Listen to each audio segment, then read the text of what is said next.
Hello बच्चों, आइए प्रश्न को देखते हैं। मान लीजिए कि ताश की एक गड्डी से यादृच्छिक दो पत्ते निकाले जाते हैं। मान लीजिए कि x इक्को की संख्या प्रकट करता है, तब ex का मान है। और यहाँ पे चार विकल्प दे रखे हैं। चारों विकल्पों में जो सही विकल्प होने वाला है उसका चयन करना है। प्रश्न को हल करने से पहले इसकी मुख्य अवधारणा के बारे में चर्चा कर लेते हैं। मुख्य अवधारणा में हम देखो प्रायिकता बंटन के बारे में पढ़ने वाले हैं। तो इस तरह से देखो क्या पढ़ेंगे। प्रायिकता बंटन, प्रायिकता बंटन और प्रायिकता बंटन में एक यादृच्छिक चर भी निर्धारित कर देते हैं। यादृच्छिक चर, इसको मैं x निर्धारित कर देता हूं। यादृच्छिक चर, ये हमारे पास x आ जाएगा।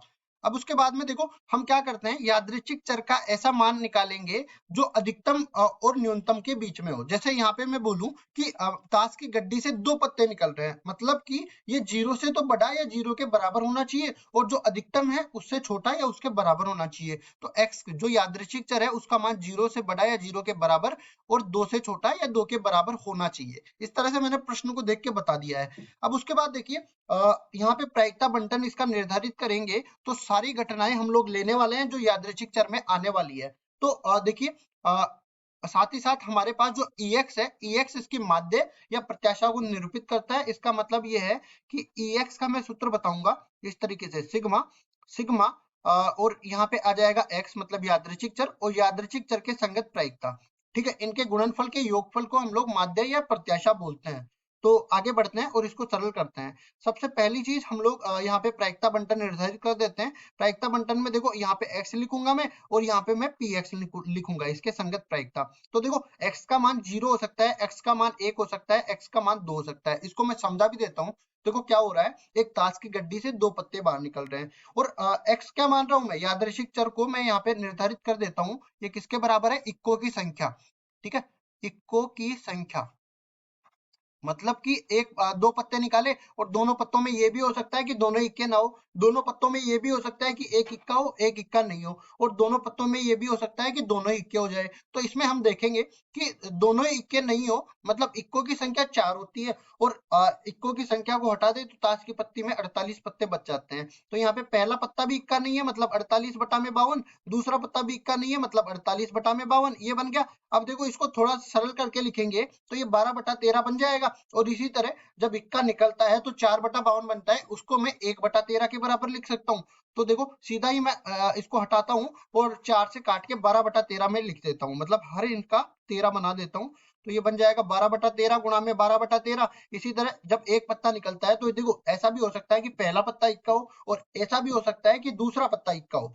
ठीक है, तो मैं बोलता हूं कि पहला पत्ता इक्का हो अगर, तो 1 बटा 13, और दूसरा पत्ता इक्का नहीं है मतलब 12 बटा 13। अब देखो ऐसा भी हो सकता है कि दूसरा पत्ता इक्का हो तो इसका उल्टा हो जाएगा, मतलब ये समान गुणनफल तो समान बनने वाला है, तो ये गुणनफल दो बार जुड़ेगा, तो इसको 2 से गुणा कर देते हैं। इसी तरह अब यहाँ पे हम लोग ले रहे हैं कि दोनों पत्ते इक्के हो, मतलब कि 1 बटा 13 गुणा में 1 बटा 13, ये बन गया।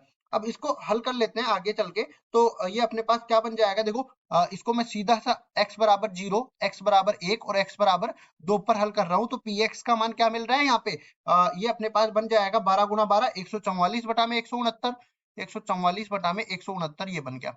एक पर देख लेते हैं ये क्या बनेगा, 12 बटा में 12 दूनी 24, 24 बटा में 169, इसको भी लिख लेते हैं। और इसमें देख सकते हैं ये अपने पास बन जाएगा 1 बटा में 169।